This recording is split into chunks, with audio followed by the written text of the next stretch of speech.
Yes, hello, audiences. This is another episode of Reality Unscripted. And once again, this is your host, Mr. Told You So. And we're about to start a new week, only a few days left to that best time of the year celebrations. I hope you all have your presents bought for your loved ones.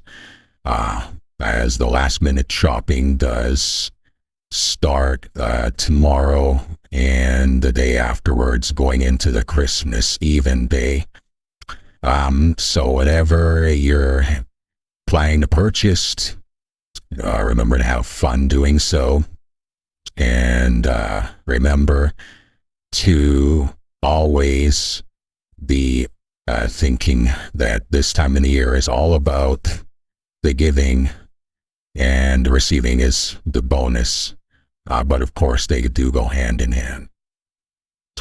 All right. And I will start this episode here. Now, this episode will be about how can you perform like a champion. So having said in my previous episodes, I did do a very competitive sport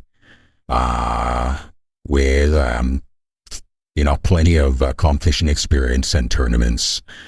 And a part of that is really the mindset, apart from the training as well. They have to go hand in hand. So I'm going to give you the best insight based on my experience and how you can also apply this to your field of expertise.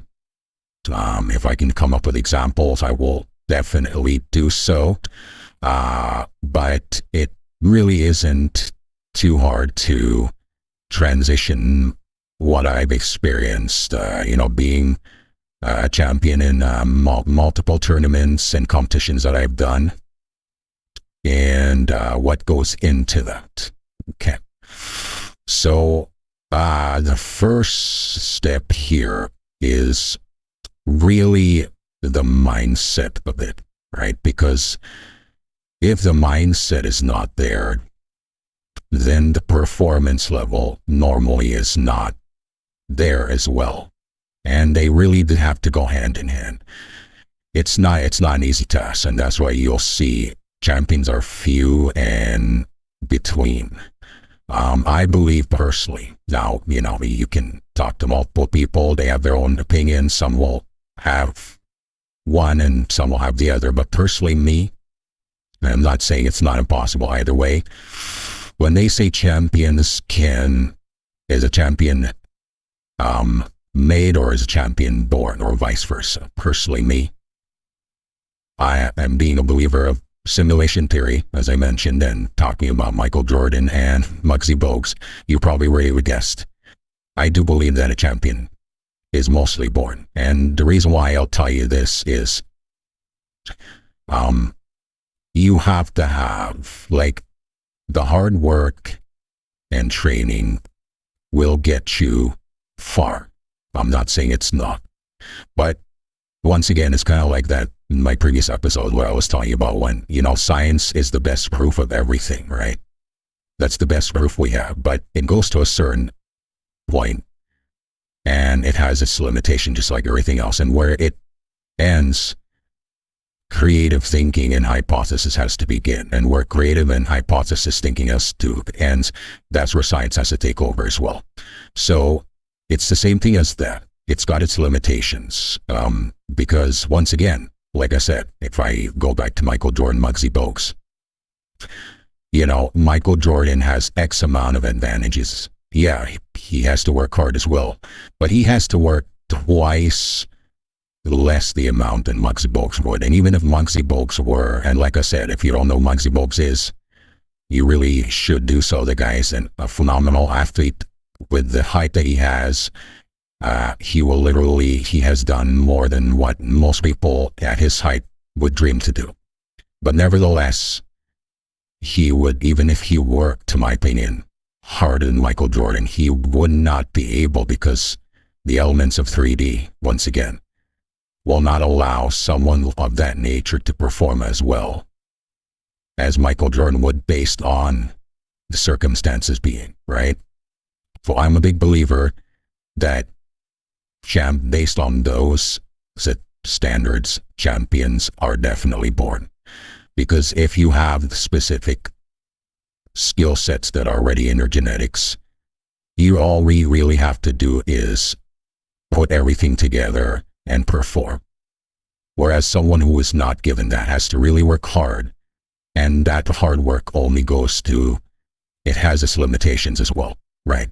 Now, having said that, if you want to perform like a champion or be the best in your field of expertise, you have to know your competition, okay?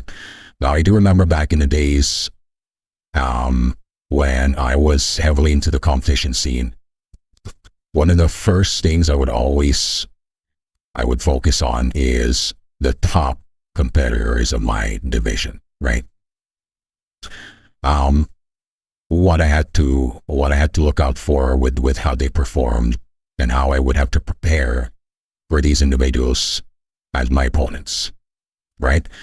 Now, the reason why that's very important to do is because you have to, in order to excel in your field, right? And this is the relation of my competition as well. If I were to excel in the sport that I was doing, which is a high-level competitive sport, I have to know my opponents. I have to do my homework on my opponents. I have to see what their strengths and weaknesses are, right? It's the same thing in your field of expertise. If you don't know your competition, then you're kind of in the dark with how you stand in all that, right? It gives you a fair comparison of where you stand, what you have to work on, what their weaknesses are. And only once you know that, or you have a good idea of who your opponents are, can you prepare to be on top of your field. So it's a very important step on how to perform like a champion. You have to really do your research on your competition, and whatever your field of expertise would be, that is one of the main functions that you have to be doing. The more you know your competition, the more you can go on top of it, right? The less you know, the less likely you will be on top of the competition. Now, the second step, or second aspect to performing like a champion, is you have to prepare for how you would perform in your field of expertise.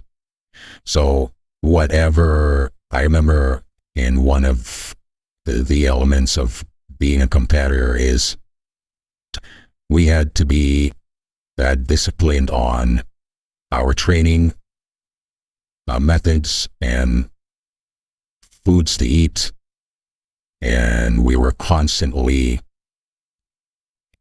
in balance between those two, right? So if you were to relate that to your field of expertise, you have to be disciplined on the functions that you do to be on top of the field of expertise. You have to, whether in my case it was training and foods to eat, because of course you have to weigh in for a division.